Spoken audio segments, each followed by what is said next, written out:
press conference. Coach will start us off with a quick opening statement. Please raise your hand for questions. TVs, we good?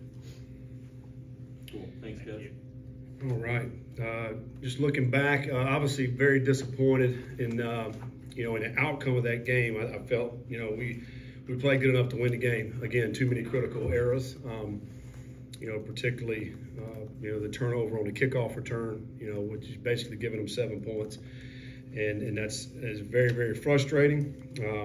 Can't stand to lose, hate to lose. I know everybody, our fans, hate it as well, obviously, and are disappointed about it. And, this program's had such great tradition and won a ton of games over the years and are used to winning. And, I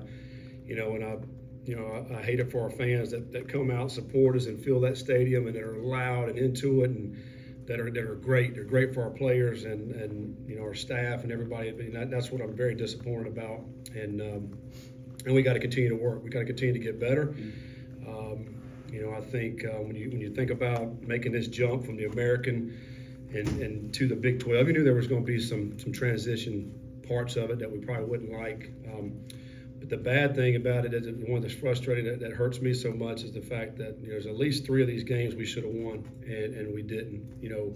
Where we shoot ourselves in the foot, we make too many mistakes, and and I think when you do lose that way, it's a lot worse. And but you think about, we've outgained 6 out of the 7 opponents that we played.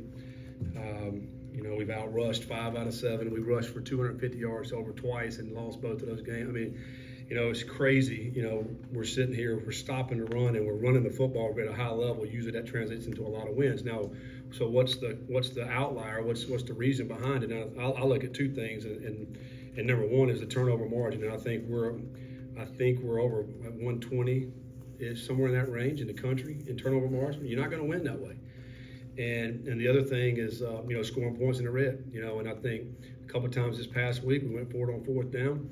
One was 4th and 1, and had a great play dialed up, and we didn't execute. And the other one was 4th and 4. You could argue we should have kicked at that point. Down 12. But we didn't. We went for it, and we got to execute and make those plays. So the red zone scoring and then turnover margin. Other than that, I think we've played good enough really to win at least 3 of these games. And now you're sitting there at 5-2 instead of 2-5. So, but it's a fine line, and you got to do better. We got to do better as coaches. We got to do a much better job. As coaches, particularly when you lose these close games, there's something that coaches can do to help those games and get over the hump. There's no question about it. But I know this: we're not quitters. We're not going to give up. We're not going to give in. We're going to keep fighting. I know our players are. I was very proud of their resilience on Saturday. We were down 15 in the 4th quarter. They didn't blink. They continued to play. It's unlike the week before. So that's growth of a team to keep fighting and keep playing and give ourselves a chance to win.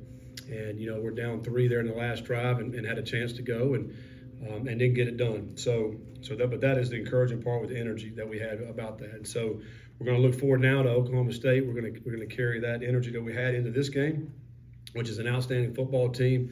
Oklahoma State's 5-2, have won 3 straight.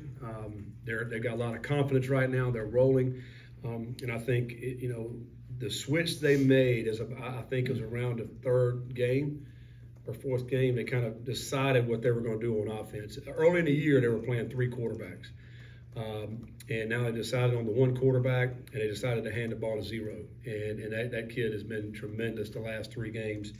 Ollie Gordon's his name. Last week rushed for 282 yards and 4 touchdowns. 145 of those yards came in the 4th quarter when the game was still about a tied ball game. He had 3 touchdowns and 145 yards, and they're just leaning on him, giving him the ball, and he's producing. Defensively, they're very aggressive. They base out of a 3-down front. Similar to an Iowa State type defense where you got 5 DBs on the field, and they can run. This defense is an explosive defense. Number 4 is their middle linebacker. He leads the Big 12 in tackles per game, and he's not very big, 215 pounds, what they list him as, but he can really, really run. I think the one thing that stands out about their defense is their speed. He's got 71 total tackles and 4 sacks, one of the top linebackers in this league. And Then I'm looking at their kicker. He's 17 for 21 this year. He's a really good field goal kicker. We just played one. Baylor's guy, I think, had a career day out there last week. So, going to Oklahoma State, I've never been there. I've heard a loud environment. I think it's homecoming this weekend, so they'll be added in that regard. It's a night game, so all those things we have to prepare this week for a hostile environment, and get our guys ready to go. Questions? When you look at fixing the mistakes that have kind of been the margin, how difficult is it? Because it feels like you plug one gap and another one springs open. It's very difficult. It's not just one aspect, right? At times it's all three phases, and I think that's the frustrating part, and you fix this or, you fix one aspect of the special teams and the other special team unit screws us, with a bad play. I think offensively, there have been times where I feel like it's been on third or fourth downs when we've made our mistakes, and those are the big play downs where you have to make them. Defensively, giving up the big pass plays. I think as you look throughout the season, that's been our nemesis really. We've done a lot of different things to try to fix that. We still hadn't got that done yet, and we got to continue to try to work on that. But yeah, we're gonna keep fighting and keep finding ways or try to find ways that will correct those mistakes. I don't like it when people insinuate I'm not doing a good job or I'm failing or whatever. This is not your first rodeo. How do you handle this personally? Well, it's difficult. I don't know anybody that likes getting negative things said about them, and the fact of the matter is we've lost these games, and it comes back to me, and so I take ownership of that. I've got to do a better job, and it trickles all the way down through our players. So all our staff, all the way through our players, everybody's got to take responsibility and load for it. But ultimately, it's me. And I've been here before. I didn't like it back then. I don't like it now. But it's something you got to fight through and continue to get through on the other side. And as you look back and you think about things that why did they happen before, you can try to prevent things from happening again. And you dealt with different circumstances a lot of different times as well. And so, we came into this situation, we knew what we were coming into. We knew we were going to a new conference in the Big 12 conference. We knew we only had, I think, 6 returning starters out of the 22. That's not a whole lot. I put that in perspective. When I left App State, we had 18 returning starters coming back on a team when we left. Now we're in this new era where guys can leave. We had players drafted off last year's team, 3 players drafted, another one that made, as a starter as a free agent, and then, several guys got in the portal and left. So we knew it was going to kind of be, we got a lot of new pieces coming in, and you're playing in a new conference. So we knew it was going to be challenges. But again, the frustrating part is that we're good enough to win at least 3 of those, I feel like, and we didn't get it done. And that is the part that keeps me up at night, to know that we can do better and we can win those games. And so we get these opportunities in the future, hopefully, that we'll win. Keegan? You mentioned the 4th and 1 in the red zone with the fumble after the game, saying that surprised you because you had executed in practice and that had never happened in practice. Do you think your guys could be seeing that home crowd and like that support as maybe pressure other than the support it's supposed to be, since they've kind of been unproven throughout the season? That's a good question. I hope not. I hope it's because I want our guys to play fearless. When you're out there, you play fearlessly when you're playing. You can't play thinking, oh man, I hope I don't make a mistake. Well, you can't cut loose and play that way. And I think at times this year I've seen some guys do things on game day that they don't do during the week. Some would say maybe the moment's too big and that kind of thing. Well, that has happened a few times this year. I can't put a finger on it. I want our guys to play fearlessly. I want them to coach fearlessly as well, because I think when you cut loose that way, man, you can be as good as your potential will allow you to be. When you are holding back for some reason of fear of failure, then you're not going to be. And so, I don't know if that was the case on the 4th and 1. I don't think it was. I think it was just a mistake and not holding the ball tight. But it's part of those things where you cut loose and you play. We've been running that play. I've been running that play for 10 years. It's a great play. It's hard to defend. We see it every Saturday. You go turn college football on, you see a lot of those plays happen. So, and guys make them, and our guys have made them, and so that's frustrating when we don't, and it's the one time we need to make it, when it's because that may be the only time that we get that opportunity, that chance, and you have to make it during that play. So that is a frustrating part, but all you can do is go back and continue to work on it and continue to practice and run those plays in those pressure situations. We're going on good against our defense. We're trying to simulate that. We execute in practice, and then sometimes in the game we haven't. Anthony, then Ryan. You mentioned the reputation Oklahoma State has on the road. Any Big 12 atmosphere is going to be a bit raucous, but with the homecoming night game, as you mentioned, you've never been there, but you've heard about it. How do you replicate that in practice? You mentioned you have to prepare for hostility. How do you replicate that? Well, you're not totally going to be able to replicate it. There's no way, and also, in the heat of the moment, when the lights are on, the TV cameras are on, and everybody's screaming, you're not going to be able to replicate that. The thing that we can do is, we'll get crowd noise going. We'll try to have, create that where you can't hear the communication piece. That's the thing that you're going to try to replicate, but you really are not going to be able to.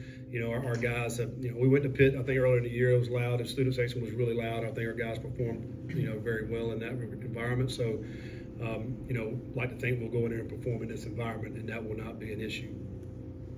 Ryan and Neil. In terms of offensive identity, Miles and Corey really had to go in this pace week. Is that something you lean on going forward, knowing some of the struggles Emory has had in the pace game? Yeah, and we talked about it last week. We wanted to be able to lean on our running backs in that game, and we did. Those guys, they responded. Both guys getting over 100 yards. It was great to see. Mentioned this in the post game. Miles had the big touchdown run. I think it was 3rd and 3.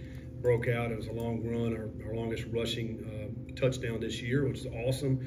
We got to get more of that from our running backs, and it does. It takes pressure off the offense. It takes pressure off really everybody, quite honestly, in an offensive system. If you can turn and hand the ball off, and those guys can go make plays. Our offensive line did a really nice job of blocking up front, and our tight ends on Saturday, and those guys did a good job of hitting the hole and making them pay. Anytime you can get 2 backs over 100 yards, it's a good day. And then that hopefully opens up the passing game, and that we're able to hit. We were able to hit Xavier. I think when he had 8 catches, 2 touchdowns, it was a good game for him, coming off a game where he didn't have any catches. So we made an effort to get Xavier the ball and an effort to get the running backs the ball, and it did a good job offensively with that. Neil. Following the game on Saturday, you mentioned the terms of energy. Juwan and Evan mentioned the Bearcat Council, a meeting they hold on Sundays. Could you just kind of talk about how that all came about and what that means to this team during this tough time? Yeah, I think we talked about as a staff this summer. We felt we wanted to have a council that the players can express things that they need, that they like to see within our team, and also promote leadership within the team. I think it's a good thing to have, because it's their team. It's our players' team, and I want them to have a voice, and it's a way for them to communicate. And we write down things that they say and things that we can implement in our game, game plan and game week, really, quite honestly. And those guys, and they show leadership in that regard. And I think that's a good thing. It's particularly when you're facing adversity like we are now, and they're coming and rising up, saying great things, and saying, continue to stay tight, as a team, continue to pull for each other. And we saw that on Saturday, and that energy, and that those guys were pulling for each other on Saturday, the best we've done all year, in my opinion. You can just feel that from the sideline, and that's a great job by our leaders of our team. Scott and Chad. Emory played against these guys last year. You guys struggled a little bit against the 3-3-5 of Iowa State, but assumably that would help him, having seen that before? Yeah, I would hope so. That would help him, and particularly being in that environment. We think about playing in that stadium.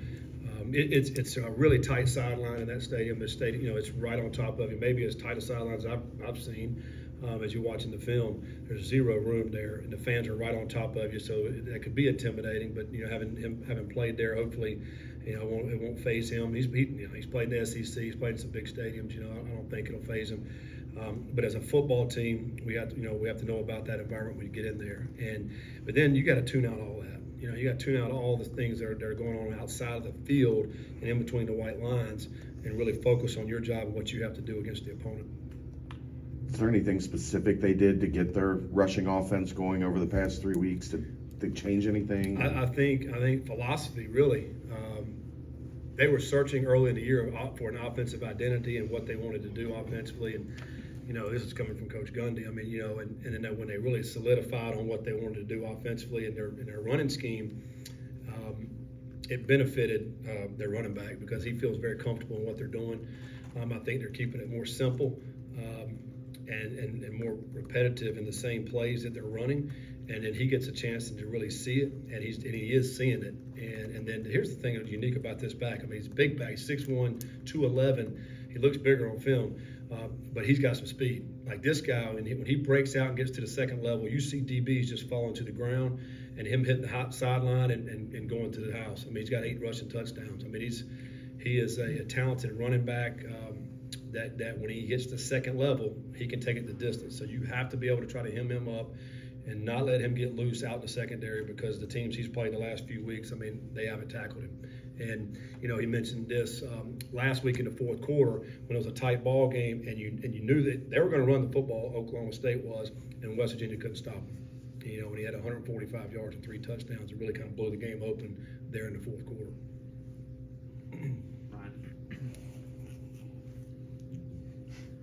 Jonathan Thompson has had a few good games back to back. Can you just talk about his play and what went into that decision to insert him into the starting lineup? Yeah, I mean, I think first of all, Dorian was banged up this past week, and so was kind of nursing an injury. And JT got more opportunity at practice and really got probably majority of the practice reps this past week. I do think he's gotten better and better and better each and every week, and he's a guy that's starting to play fast, to pull his trigger, not to be tentative at the linebacker position, and then for him to get this opportunity, and he made the most of it. I thought he went out and played a really, really good game and was downhill, was running sideline to sideline. He's a good young player for us, and we needed that. We need that depth to be able to put in there because he really could play both inside positions there. And then Dorian got to play a little bit in the game, but it was good to see JT come in and get that start and make some plays. Not only get the start, but actually make plays. I think we had 8 tackles maybe in the game, so I thought he played well, and he'll continue to play well because he does practice habits. I mean, he really goes hard every day at practice. Chapman Scott. How do you handle a situation like Braden Smith, who has been a big play guy on offense, but on special teams he's made 2 critical mistakes? Critical mistakes, and I never would have guessed that and thought that. That guy's played more ball than anybody on our team possibly. I mean, he's been in a lot of situations, not only as a receiver, but also as a punt returner, kick returner. Played on a bunch of special teams, and critical mistakes. In the BYU game and now in this game, and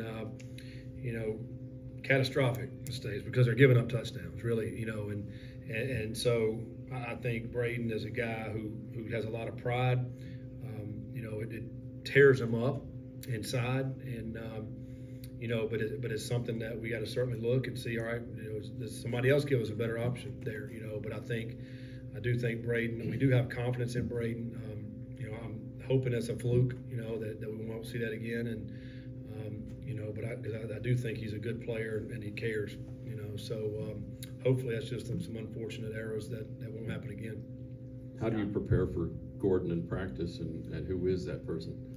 Yeah, I mean, it'll probably be several people, because he's very unique, and I mentioned his size, but also his speed. So, we're probably going to be a couple, 2 or 3 different guys that we'll put down there. Some speed guys, Manny, Kobe, be one that can show you something, some juice that when he breaks outside, he can take the distance with it. I think a lot of it comes up front, with their blocking scheme and our guys fitting right and really being where we're supposed to be. He does a good job if somebody's out of position where he's got good vision to be able to, cut back and hit that open lane.